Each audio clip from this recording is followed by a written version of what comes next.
Mwenyekiti mstaafu wa Chama cha Demokrasia na Maendeleo Chadema Freeman Aika Elimboe amemwombea msamaha aliyekuwa mkuu wa wilaya ya Hai Lengai Ole Sabaya, akiwataka wananchi wa Hai kumsamehe, huku akisisitiza kuwa hakuna binadamu asiye na dhambi.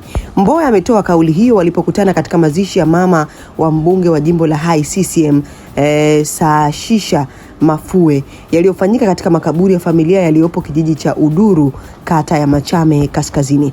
Akizungumza katika mazishi hayo, Mbowe amesema, msikilize hapa kwenye hii video ambayo kwenye hii sauti ambayo nitakuwekea hapa. Hii ni VOT Media, sisi tumechangamka. Sabaya naye ni mdogo wetu, ni mdogo wangu, ni rafiki yangu, na kama mnavyojua misiba inatufanya wote tuwe wamoja, tunyenyekee kwa pamoja, na inatusababisha saa nyingine tunakuwa na urafiki wa mashaka. Ndugu yangu Sabaya, pole, kwa sababu kwa kweli sijakuona siku nyingi. Nilikuta unaelezea kidogo namna ambavyo ulipitia katika maeneo fulani. Sasa na mimi vile vile ni graduate, na mimi nimepitia hivyo ndio kwa taratibu tofauti. Kwa hiyo ndugu zangu, mnaweza mkajiweka kwenye nafasi yangu, nimekaa katikati ya masisi yote.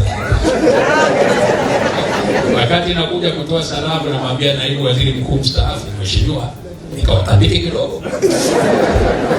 Hawa wote ni rafiki zangu, ni kaka zangu, ndugu zangu, tunashirikiana kwa kila njia. Na tujaribu kukifikisha kweli, ndugu zangu, ni kuatia moyo familia na kuambia ndugu zangu waombolezaji wote, kuna maisha nje ya siasa.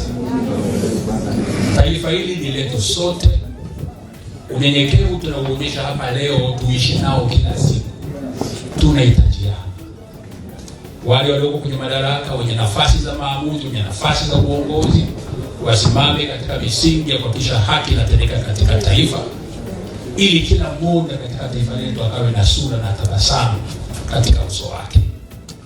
Ndugu yangu Saashisha, ndugu zako wengine wote, poleni sana kwa mama Nsali kutangulia.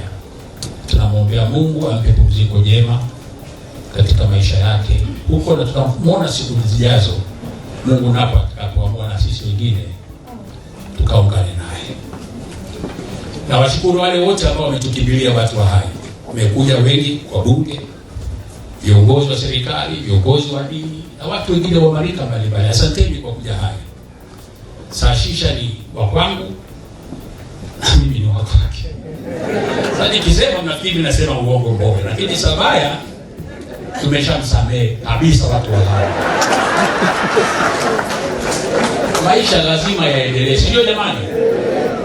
Kwa hiyo ndugu yangu Saashisha, ukiniona hata nyumbani njoo kahawa nitakupa.